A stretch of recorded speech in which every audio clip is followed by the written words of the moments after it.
Hit record. There we go.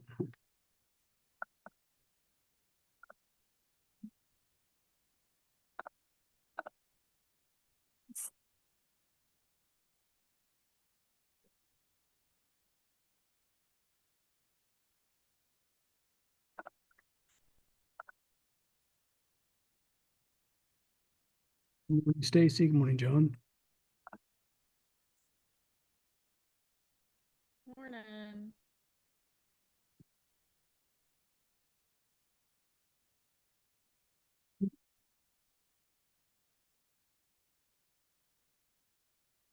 Okay.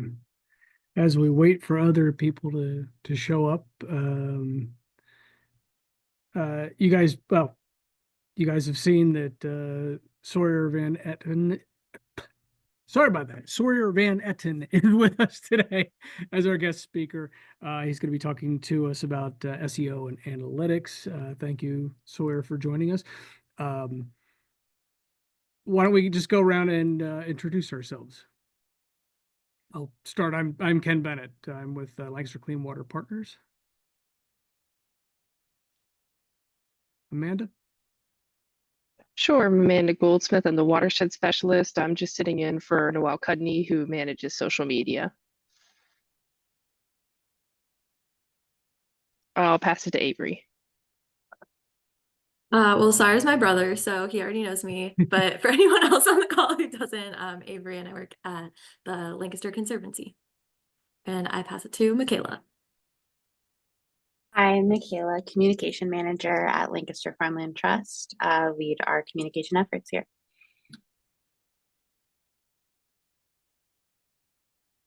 Mike, you want to introduce yourself? Sure. Yeah, so I'm Mike. I'm the outreach coordinator at Interfaith Partners for the Chesapeake for Lancaster for Central Pennsylvania. We're kind of expanding. And I will toss it over to John. I don't think you went yet. Morning, everybody. Morning, Sawyer, and anybody else who I haven't met yet. I am John. I am the social media coordinator at the Alliance for the Chesapeake Bay, and I'm not sure who else is on here. I'm not sure if anybody else needs to go. I think Stacy was the only one left. Hey guys, Stacey Hanrahan with the SRBC Communications and Outreach Director. Sorry, I just put in the chat. We have a 10:30 staff meeting. I got to jump off at that point. Sorry, short time today. Stacy, I'm recording this, and I'll send out the link to everybody once it's Fabulous. Yeah. Once we're done. Good night, Irene. I'm glad I'm not the one speaking most of this one. Thank you, everybody. Just a couple of things. We're going to go over celebrations, upcoming events, and definitely at the end, I wanted to talk a little bit about how you guys are handling the federal funding freeze, how you have been communicating, and if we as a group can help each other with that. So celebrations. What does everybody have? What good news do you have, or upcoming events? Actually, we'll just handle both those at the same time.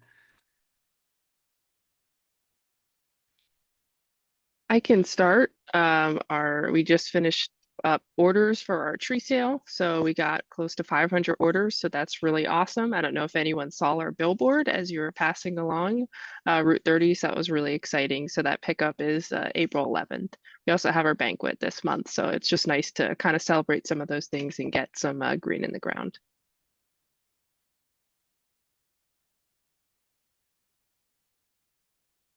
Green in the ground. I like that. That's nice.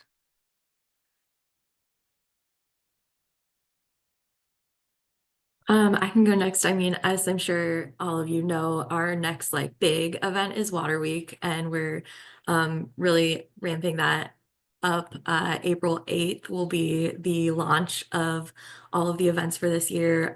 They look so exciting. I can't wait. There's some like great ones that are happening again and some really cool new stuff that's happening. I saw some really fun names for events like there was, I think, a tree planting that's called Be Our Guest, BEE, really like that.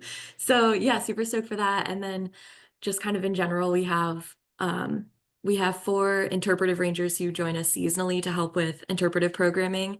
And so with them, plus our regular 2-person engagement team, we just have so many events happening. There's the Habitat Advocate series. I don't know if any of you guys have done that, but it's like a series of classes to be certified as a habitat advocate. So you learn about creating native habitat on your properties and in your communities.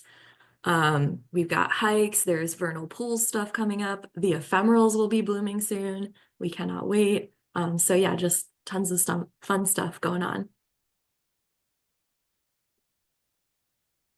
Avery, what, because I know you have a page on your website that lists all that. What's the URL for that?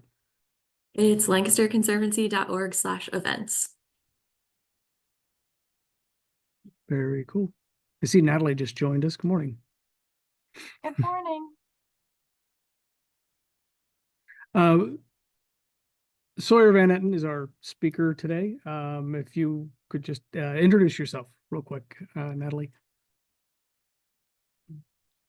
Hi, Sawyer. I am Natalie Johnson with Interfaith Partners for the Chesapeake, along with Mike Hudson as well here. And I am the Director of Development and Communication. Nice to meet you.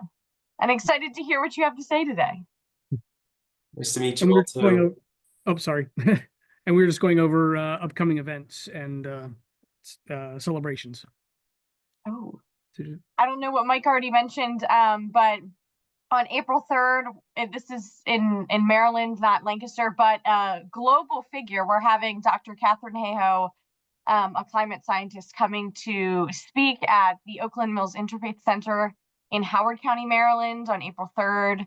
We're really excited about that. She's, very well known in the climate realm. So it should be a really great event. That's, I think, the biggest thing. And then obviously Mike might have already mentioned this, but this weekend, Doug Tallamy is coming to Brightside Baptist Church. Mike, did you already share this? I hadn't said anything yet. Oh God, sorry. I'm I haven't gone yet. Nope, you go for it. Keep going. Oh, I don't even remember all the details, but yeah, he's talking about his book Nature's Best Hope, right? Yeah. Yep. And that should be a really great event as well. I don't know much more than that, but I will be there. I'm really excited. I'm coming up to Lancaster this weekend. So Yep, those are the main 2 big things that are coming up soonest. I was just looking to remind myself because I know there's a couple other things. We have our FGLT is ongoing.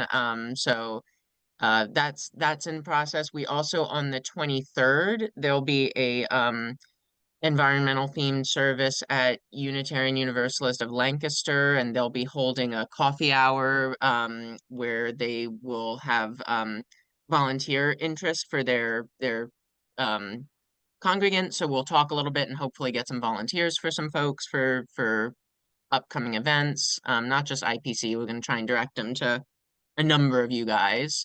And there's at least one more thing that was here we go. Yeah, on the 26th of March, on Wednesday in the evening, there's going to be a very big event at Hope Episcopal Church for the Sharers Creek cleanup. Several of you guys in your various organizations may have heard about this because some of you all are involved in that project, but if not, on that evening, on the 26th, there's going to be a service at Hope Episcopal, an educational event in the evening, a ribbon cutting. We just recently found out that the Episcopal bishop, the dean of the Episcopal Church, a number of pretty high-ranked officials are going to come. So everyone should come to that. That's going to be a really, really, really wonderful event. Educational booths as well as the service. I'm probably forgetting some things, but those are the soonest, biggest things that I can think of. Very cool. Zach, the same. Here I go again. Sorry about that. Zach, thank you for joining us. Can you introduce yourself real quick? Hey, my name's Zach with my company, Gumption Design Company. I do graphic design, marketing, branding, and websites for some businesses. And Zach, did you have any celebrations or upcoming events that you wanted to promote? think April's my 3rd year in business, so that's a celebration. Woo. That is a celebration. I don't have any events. No, I'm looking forward to hearing everyone else's. Sorry that I missed a little bit. Thank you.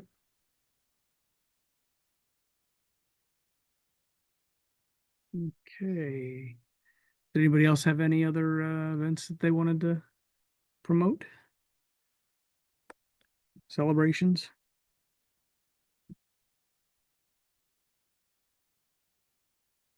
Okay then. Sawyer, the floor is yours.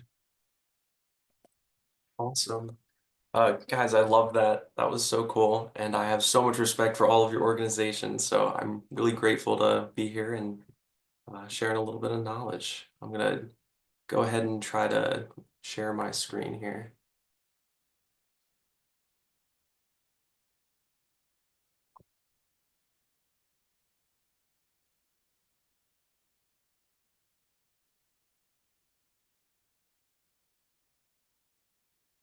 Can everyone see that okay?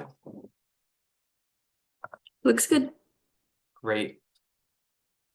So a little bit about me. I went to Penn State and studied advertising and minored in digital media trends and analysis.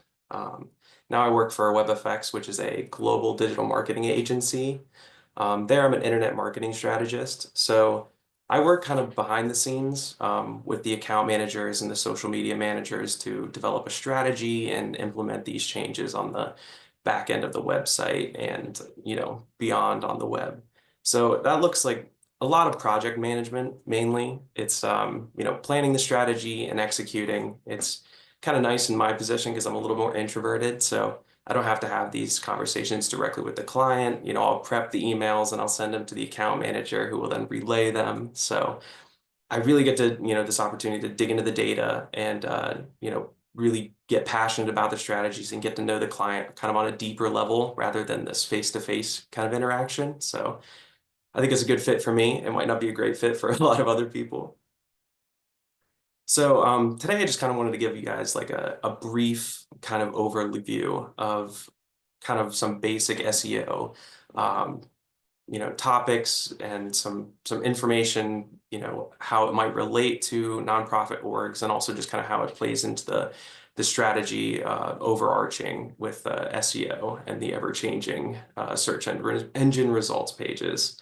So we're going to touch on the conversion funnel.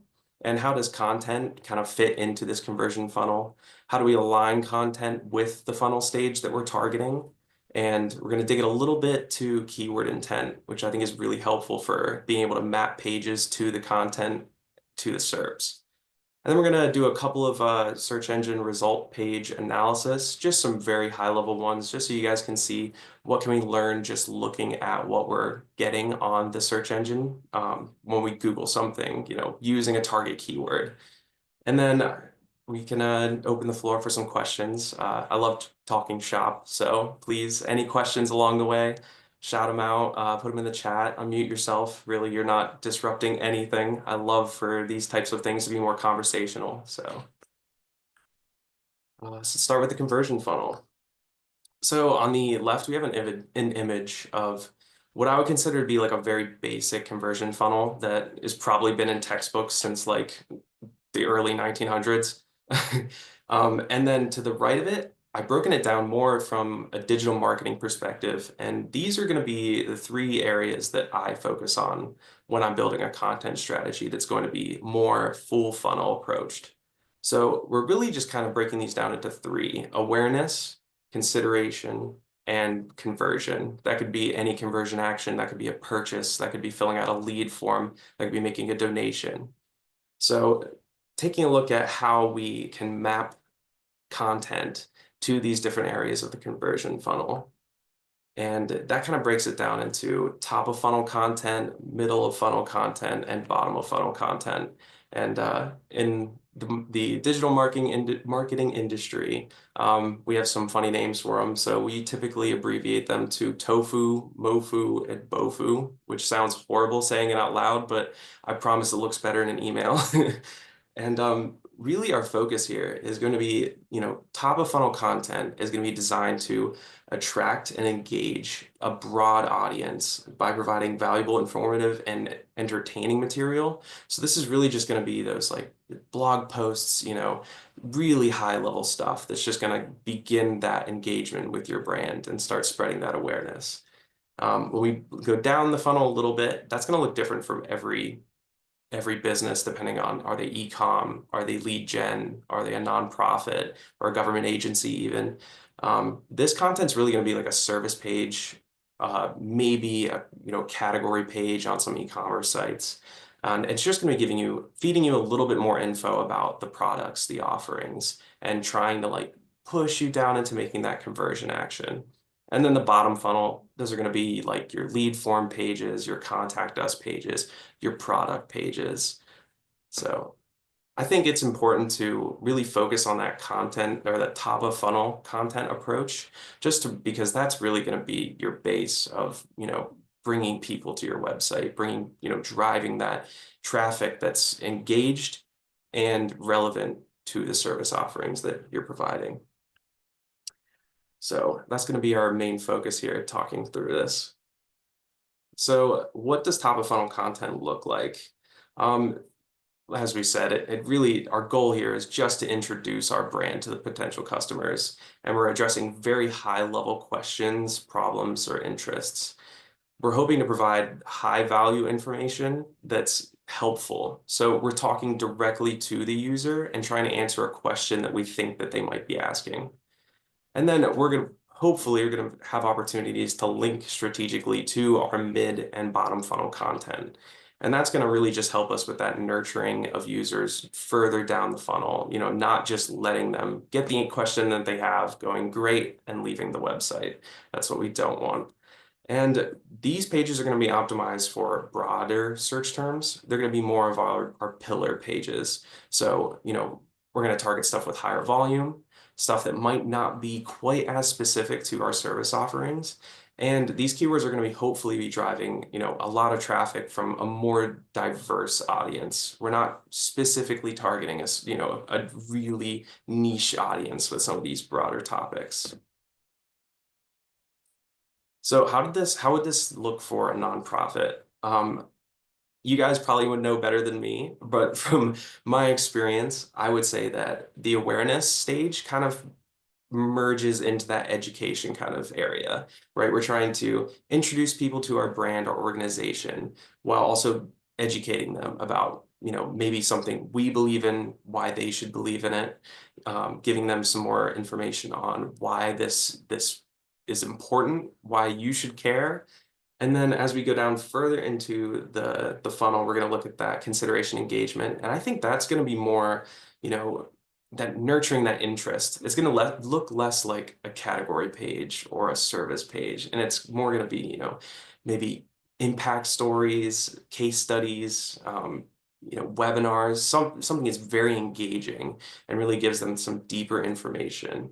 And then conversion, that's going to look different for every nonprofit and for every goal that you guys have. Are you looking for donations? Are you looking for signups? Are you looking for them to engage with an event or share some of their personal information with you? So that's how I would think it would look there. Do you guys have any input there? Or any questions so far at all? Okay. So moving forward to keyword intent. Keyword intent gets a little murky, but I think it's an important concept for us all to understand. We have basic 4 types, and it's going to start with informational, navigational, commercial, and transactional. And they all kind of make sense. They're all going to be pretty much exactly what you would expect them to be. Informational, that's going to be searches for knowledge, asking, what is, why is something. These are going to probably result in search engine results pages full of tutorials, examples, guides, blogs sometimes. And shifting over to navigational, this is going to be someone looking for a specific product or a specific website. We're not usually going to try and map these types of keywords to content. We'll probably organically rank for these keywords regardless of what we're doing. you know, if you have a website that's a specific thing or a brand or product and someone searches for it, you're probably going to rank for that, hopefully. And then moving on to commercial and transactional, and these are going to be your more middle bottom funnel keywords. And commercial, our intent here is to convert in the future. So these aren't going to be our bottom funnel convert now keywords. These are going to be our, I'm interested in this, but I'm also interested in this other product or this other organization. So when I see commercial keywords, I think comparisons, best of, or what is the best, or reviews of a product. And transactional, this is going to be you're looking directly for a specific product. So how do these align with our content funnel? Excuse me for 1 second. So this really, it makes sense, I hope. Informational is going to map directly to our top of funnel content. So if you have an informational query, we're going to link that to our broader audience content. And then commercial, these are the keywords that we're hoping provide them with more information that will lead them to a conversion in the future. These are going to be our commercial keywords, and our transactional keywords are going to be at the bottom of the funnel there. And for nonprofits, I would think of this in a very similar vein. Our educational, our top of funnel keywords, our informational keywords here would be like how to help with, or why blank matters. Our engagement and consideration stage, these would be, you know, our success stories, our impact reports, our newsletters. These are probably going to be a mix of informational and some of those commercial intent keywords. And then our conversion, these are going to be our donation landing pages. These are going to be people searching how to donate to blank, or donations for, you know. So with that knowledge, taking a look at what happens when we search something. So I just have a few examples here, and we're just going to kind of walk through them. And I do want to preface that not everyone's going to get the same searches. You know, if you're in a specific market, a specific location, you're going to see slightly different things than I might sitting in Harrisburg. That's something important to remember. Also, ads. Everyone's going to see ads. They're going to be tailored to you. And SERPs change a lot. We've seen significant changes since December. Have you guys been seeing these AI queries now for just about everything you Google? It's like a relatively new thing. It's been impacting us across the board. We've seen declines in e-commerce clients and organic traffic, like as much as 60%. And some other businesses that, you know, maybe don't rely quite so much on organic search have been impacted a little less, but it's doing a lot. So taking a look at this search, is there hiking in Lancaster, PA? Pretty easy to determine. This is informational. We're looking if there is hiking, and we don't have anything modifying this search that's really going to shift us further down the funnel. We're not looking for, is hiking in Lancaster, PA good? You know, where is it? We're just asking very broad question, is there hiking in Lancaster, PA? So it's going to be very informational. So the type of content we would expect to see based on an informational query would be top of funnel content, you know, blog information, guides, that sort of thing. But when we actually take a look, we are getting this very lengthy AI overview at the top of the page. And I'm not sure what size screen you guys are using, but I actually had to scroll down past the AI overview to see the first organically ranked piece of content. And, you know, AI overviews aren't bad. You know, your brand, your organization can rank and be, you know, featured in one of these AI snippets. And that's really helpful. I still wouldn't say you're going to be getting quite as much traffic from that as you would be ranking and, you know, a top 5 position organically, but definitely something to keep in mind here. Some other things we can learn from the SERP. Something I always recommend taking a look at is publish date. And sometimes that's displayed at the front of your of the SERP of that result. As we can see here, it's like January 15, 2023. And the reason I want to call that out is if you really decide that you want to rank for a query and the top ranking piece of content was published in 2022, 2021, there's a good chance that your newer piece of content could probably overtake them on the SERP. So definitely something to keep in mind. Is this content very fresh? When was it published? Why is it ranking so well if it is 3 or 4 years old? You know, is this content evergreen? Do things change? Has names of things changed? You know, these are all things to keep in mind. And if you can't find that on the SERP at the front of the results, you can go into the back end and inspect the page. And how I would do that is I would click on the page, I would click F12, and then I would command find the publish date. And if that's difficult, go ahead and Google that. I'm sure there's pretty simple instructions there. Another thing I recommend doing is clicking on that top piece of content and using an extension to see what the word count is. You know, if the top piece of content or if the piece that's ranking at the top of the SERP has 500 words on it, and you are working on a blog post that might have 1,200 or 1,500 words, that's way more in depth, way more useful to a user, you have a good chance of outranking them. So these are all things that I personally take a look at. It's just a very high level things you can do to really see if this piece is a good fit for you. If this is something you can target, is this keyword a good fit for you? And what are some things you can do to make sure that you're competitive when you target that piece of content? One more, hiking boots, waterproof. I think this one's pretty easy as well. Hiking boots, there's nothing here modifying this search for, you know, to be informational. I don't think a lot of people are looking up what are hiking boots, but then we add waterproof. And that typically, if we're looking for a product and then we add something that modifies it, that really kind of narrows that focus. We're not just looking for any hiking boots. We're looking for hiking boots that are waterproof. That's going to push it even a little bit further down the funnel than just that commercial approach.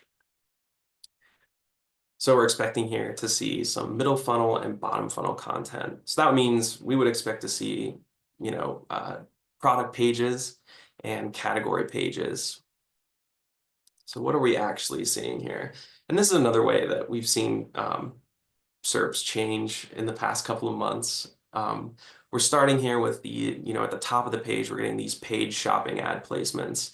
And these are going to be, not sure how familiar you guys are with PPC, but these are going to be shopping ads and PMAX campaigns. And they're going to be very targeted to queries and also users. So these are going to be very targeted ads. I'm probably seeing different things than you guys would see if you're searching, just based on my own browsing habits.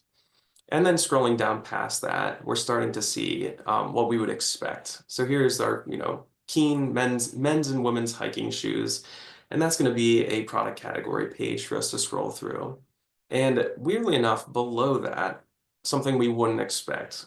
And it's a Reddit thread. And that's just because Google now is prioritizing user-generated content. So that means, you know, a Reddit thread that might not even be completely related to what you searched is going to be showing up very high up on the page. I mean, this is our second organically rated result, and it's just people talking on a thread. It's very interesting to see. So something to keep in mind if you guys are doing, you know, your marketing, popping onto the Reddit, seeing what people are saying about your organization, or if they are talking about your organization, and definitely a good place to start, looking for questions that you might be able to answer with content. And below that, we're seeing these organic shopping results. And these are going to be products pulled directly from your product pages if you have an e-commerce business. Does anyone have any questions there? So your past search history, will that influence when you're Googling?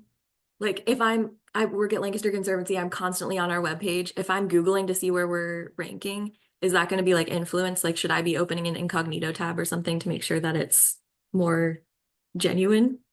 That's a good question. I would say if you really want kind of like an unfiltered approach to it, sure. I don't think that's always necessary.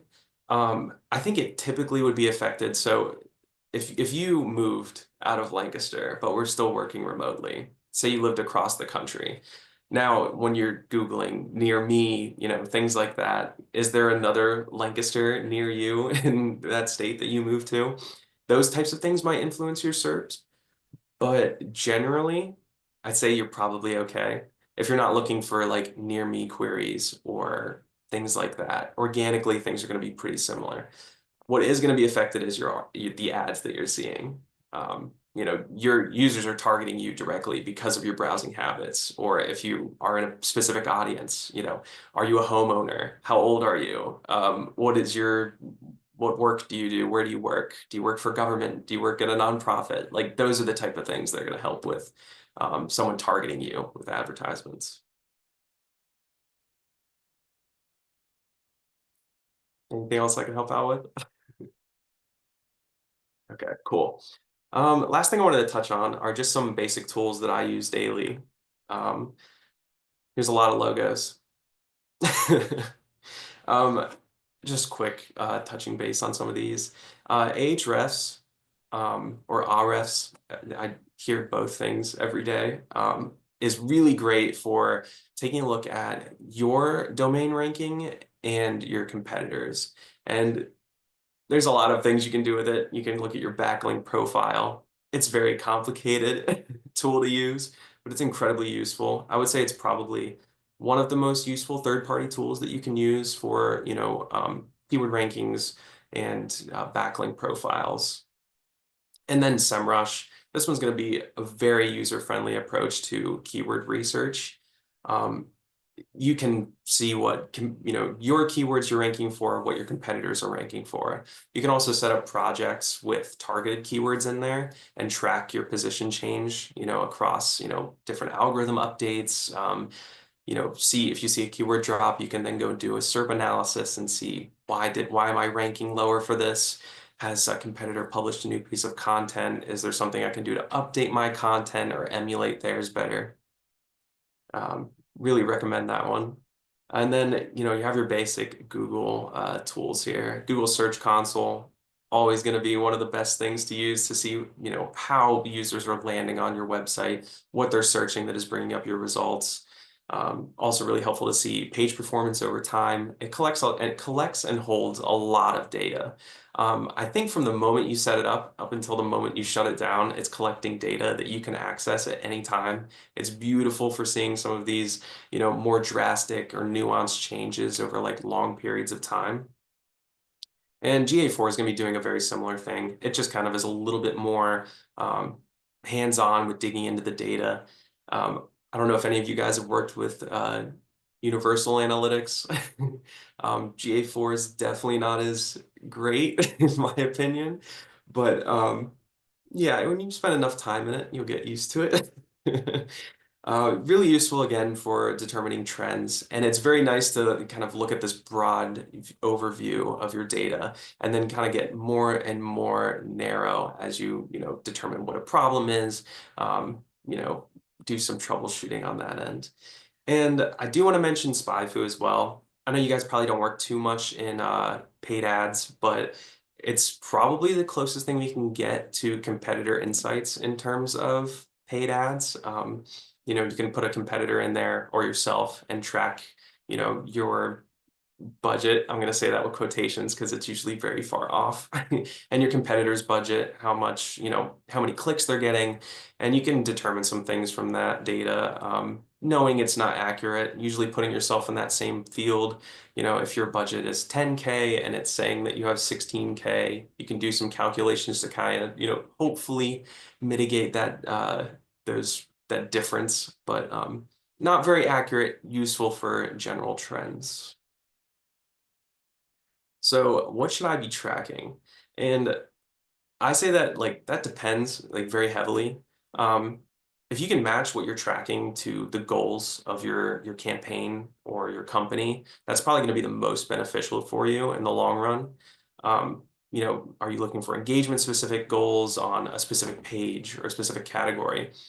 And, you know, are users taking a specific action on this page that you want them to? And then you can gain data on, you know, start problem solving, start making updates to the page or narrowing your search. And once you answer that question, you can really tailor your reporting or continue diving into that data to align with that goal. And I would always say, just track everything.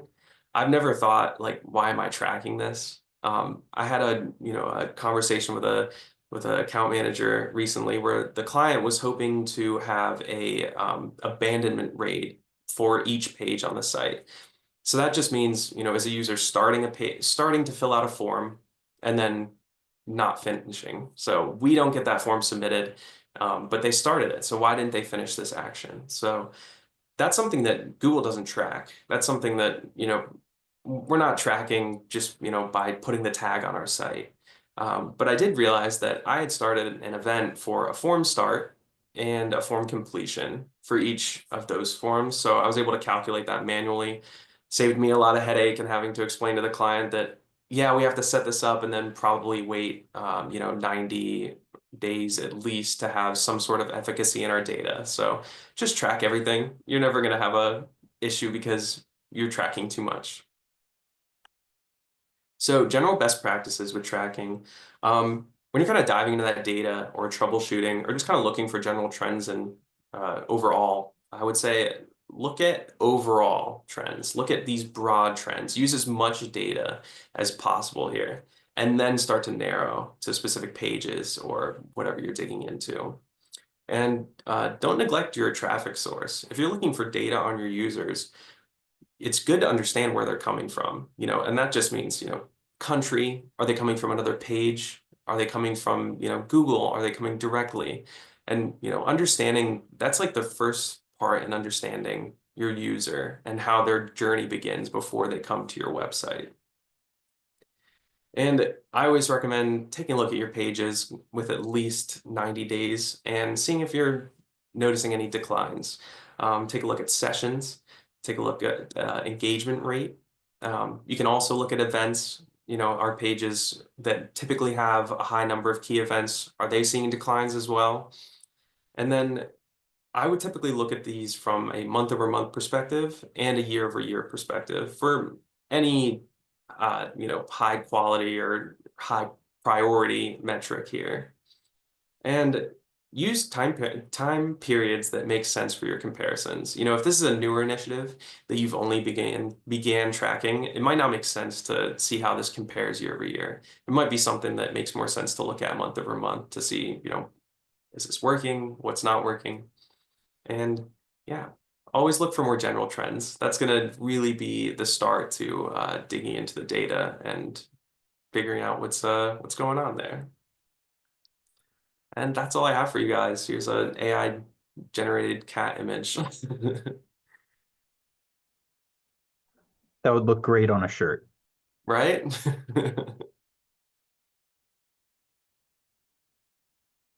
You just have any lingering questions, or doesn't have to be related?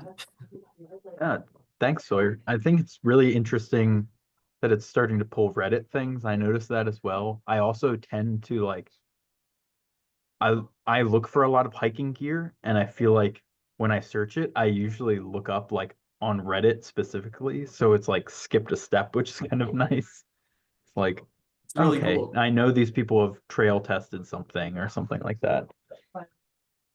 So you feel as though the Reddit threads are like a great source for that stage of your search. Yeah, I feel like depending on what you're searching for, I've developed like I used to work in an outdoor shop, and I know that they sometimes pay or they have incentive to be on those lists that are like top 10 whatever thing. So I feel like I got a little jaded. So now when I look for things, I want like people's reviews of the things, not necessarily the like top 10 lists. Yeah, that's really interesting. I can definitely see the appeal of user-generated content. It sends those trust signals that we're probably not getting from some of these larger, conglomerate websites.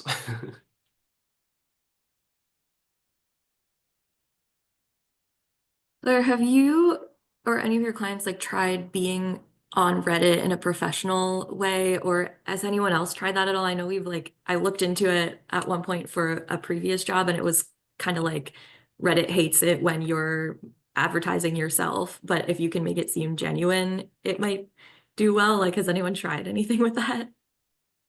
Yeah, we are don't tell on me, guys. We're testing out a service right now that's kind of like Reddit guerrilla marketing, I would call it.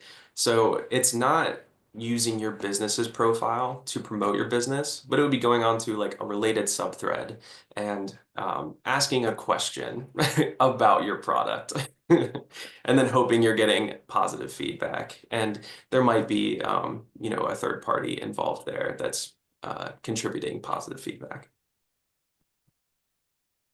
That's funny.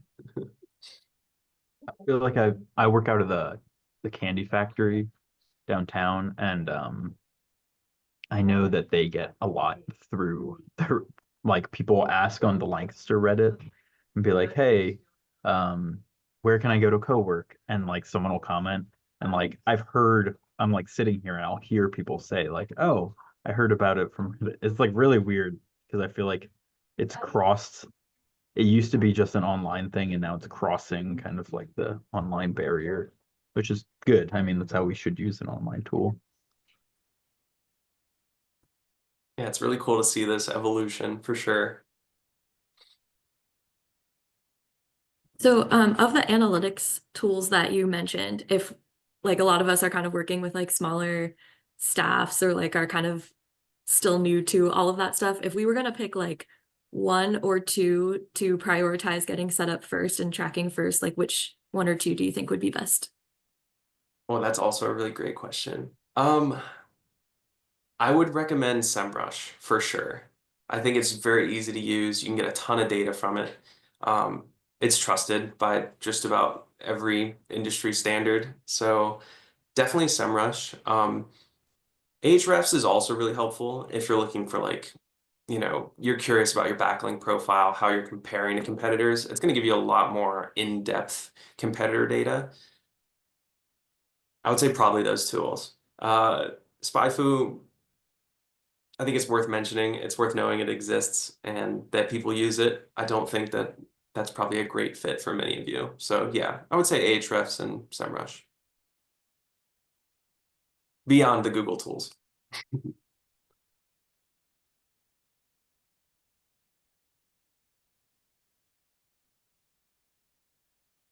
So you if we're find- seeing that we are not ranking on a SERP like where we want to be, like what like changes could we try making to our website or to our content, or should we be like trying to create different types of content? That's definitely going to be more case by case. By not ranking where you mean, is that for a specific keyword then, I'm assuming? Yeah, or yeah, like if we were Googling like clean water initiatives in Lancaster, PA or something, and we're not seeing like a lot of these orgs are involved in that, like if we're not seeing ourselves, like what in that instance, like what are some things we could do to rank better? Yeah, so I would definitely start with a SERP analysis similar to this. Go ahead and search it, see what's showing up organically. Does the content that's ranking well, does that align with the content that you have? What's different about it? When was it published? Is the person ranking at the top like a .gov website with a ton of authority? Like some of these searches, they might not make sense for us, when we really start digging in, but we can definitely try our best by emulating the top ranked content. Strategically inserting our keywords, making sure we have a strong internal linking structure to the rest of our pages. And that's a good start.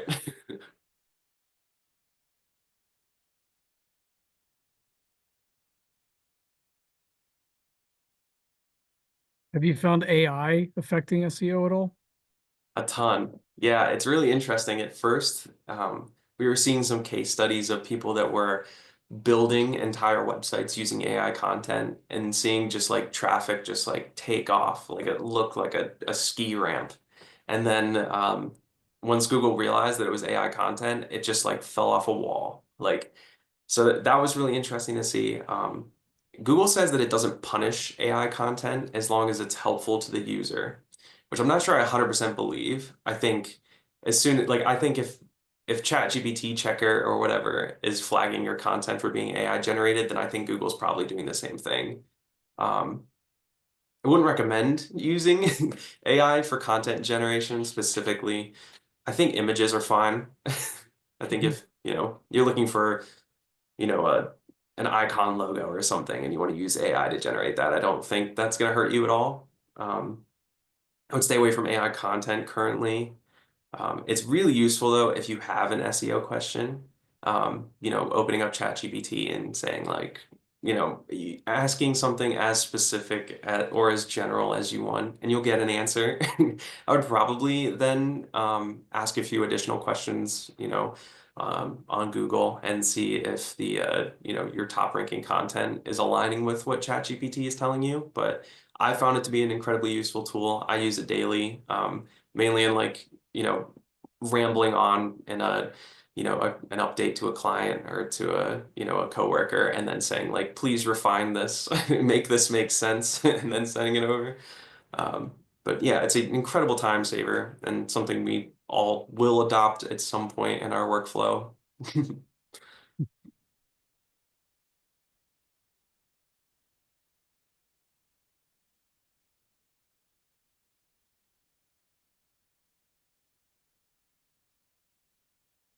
Any other questions?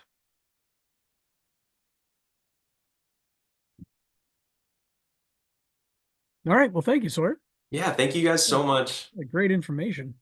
I'm going to leave my my email in the chat, and if you guys have any other questions, feel free to reach out, or get a hold of Avery and she can get that to me. We're not too unfamiliar, so. Very cool.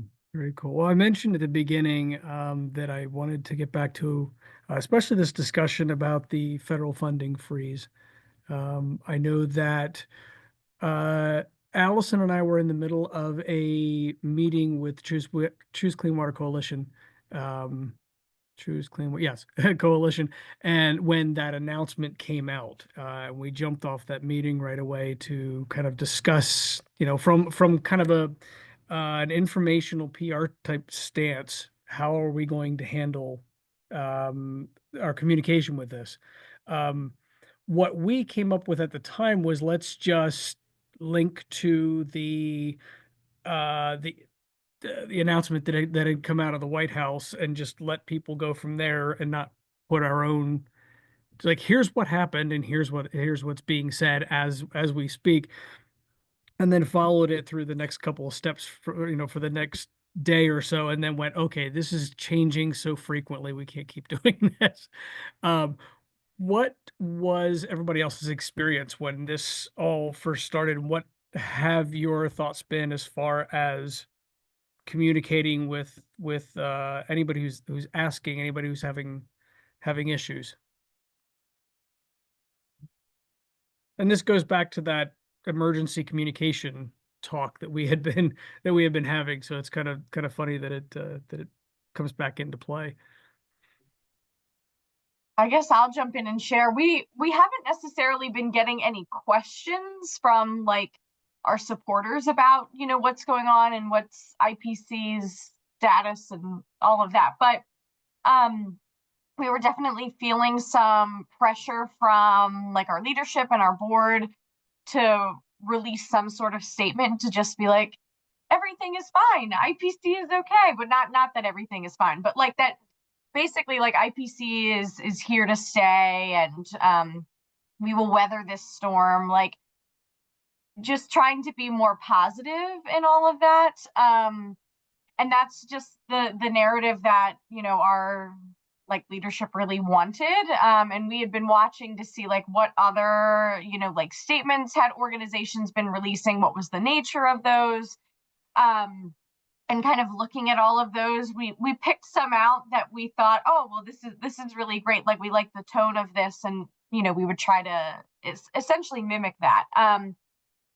So we, released a statement later than a bunch of other organizations, I think like a week later.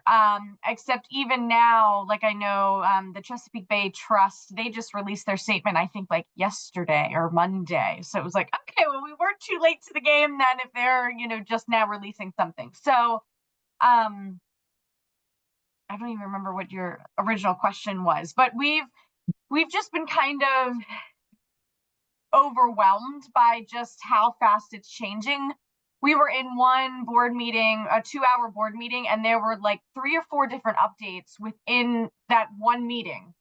And it was like, oh wait, here's an update and here's what's happening. Oh wait, here's another update. So it was just the amount of change that's happening is just, it's so hard to keep up with it and know, okay, what's the latest thing. And I know even for me personally, I was out of the office, I forget, like a Thursday and a Friday, and I come back on Monday and there's all these messages about like new stuff that's happening. I'm like, I step away for a couple days and I don't even know like what the latest is, and now I have to get caught up on all that. It's just overwhelming, I guess is the word that I would use. And we want to seem like, well, and I mean we want to show that we're a strong organization and that we're going to deal with whatever changes may come up, but it's definitely been challenging to just navigate the current landscape.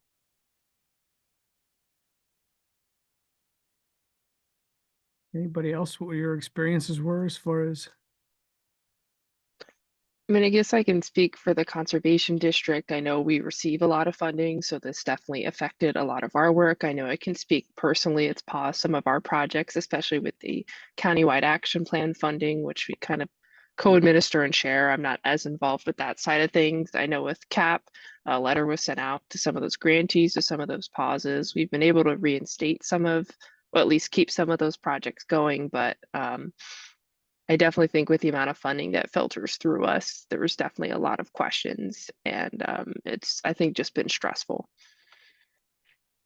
But I don't think we've issued a statement, at least district-wide or anything like that, because we're really going to push back and just have the state or something like that do that instead. Yeah.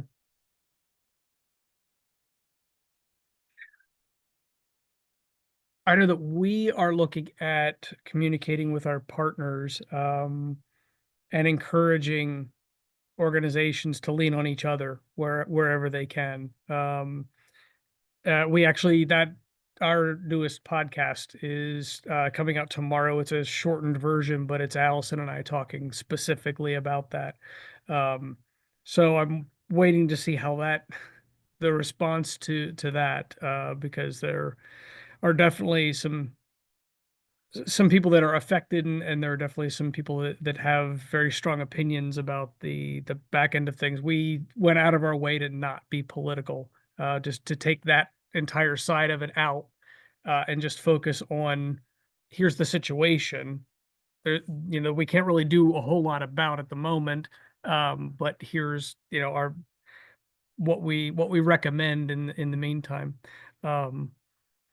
And it was a tough one to put together. So hopefully it comes out. Hopefully it comes out in a helpful way. Moving forward, I mean, what do you guys, is there anything that you're concerned about with future? I don't know how to phrase that. Obviously we're all we're all concerned about the future of all of it, but just from a messaging standpoint, is there anything that you're looking forward to and going, how are we going to overcome that?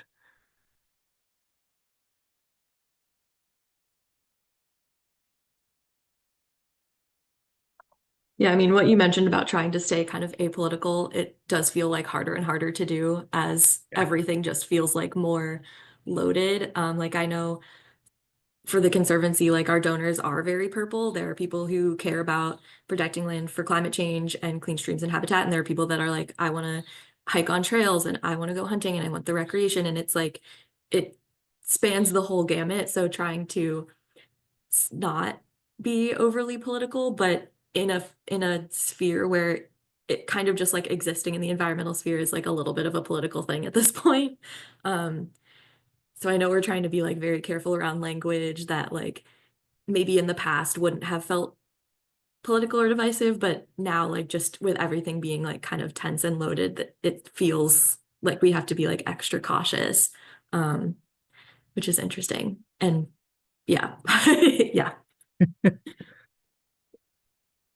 Well, it's funny we talked about AI because I had I was linking to an article that another organization wrote and was trying to put together a promo for it for Facebook, just the wording, the copy and stuff. And Chat GPT, I've been using it so frequently, and it's starting to learn my little idiosyncrasies. And it said, "Would you like me to apoliticize this message?" Like, yes, please. If only we could have that in real life and just like Oh, I'll tell you what. like, it was just like a little filter you put on and like might be helpful. Yeah, Or not. I don't know. that was a very pleasant surprise, I gotta say. But I do also want to put out there that, you know, if you have challenges, if you have questions, we're all here. I mean, in the same messaging kind of that we're doing that we gave on the podcast that's coming out tomorrow that I talked about. We as a communications action team are all here for each other. So, you know, if you have a question, if you have a concern as to how to communicate something to your audience, reach out.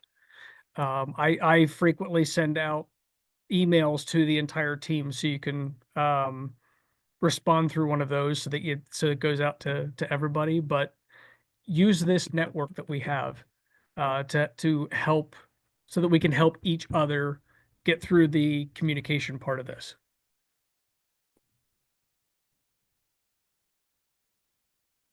That's definitely helpful and reassuring as well, because I know I was just not in a panic, but I was just like, oh my goodness. And we had so many like voices and editors on, you know, whatever statement we were releasing. And I didn't even think about like, you know, kind of reaching out to this network to get some thoughts too.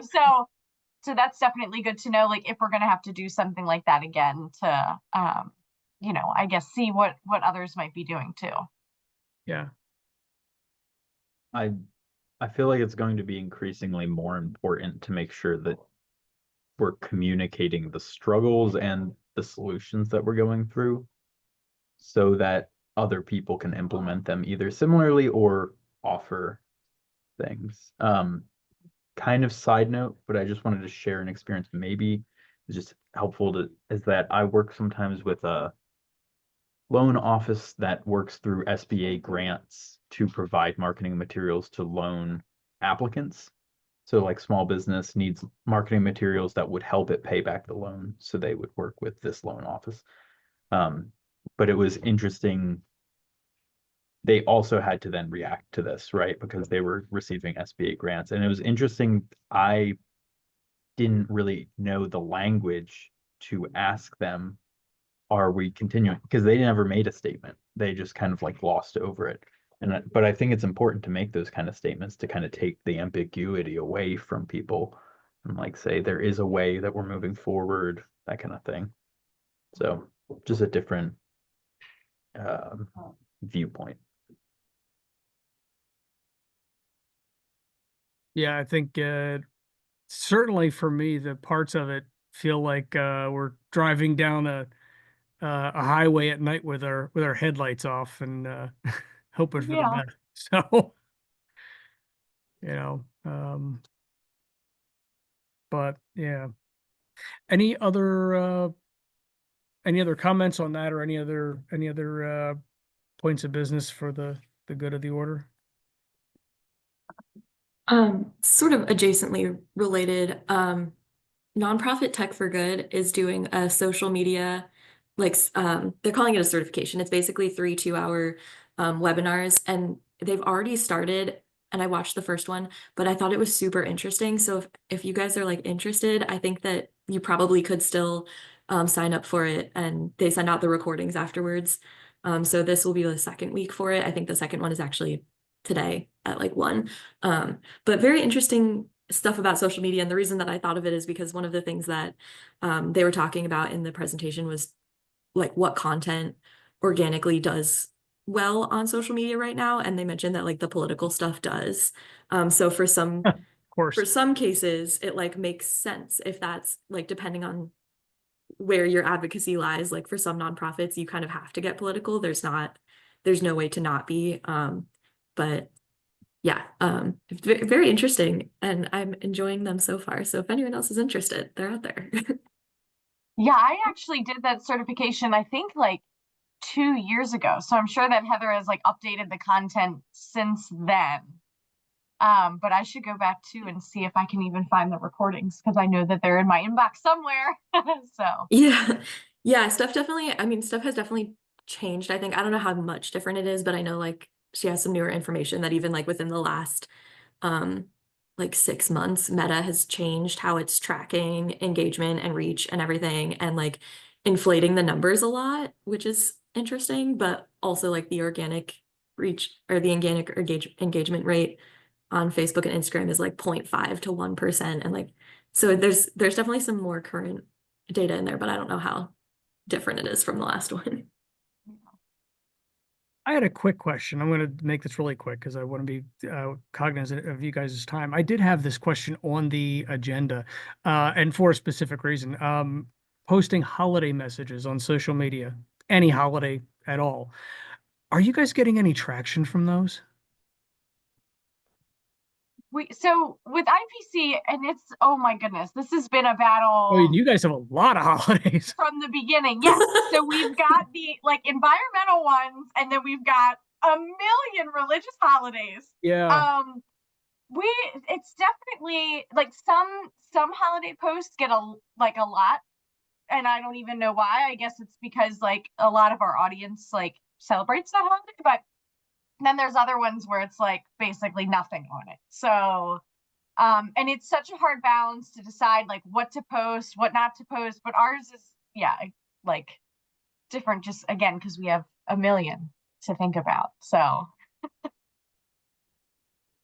I stopped doing posts for holidays just because we got nothing. If we got one like maybe on just on average, and it's like no, I'm not wasting my time putting it together and potentially what there are some studies that show that if you put stuff out there that is that doesn't have much engagement, that it'll actually rank you lower.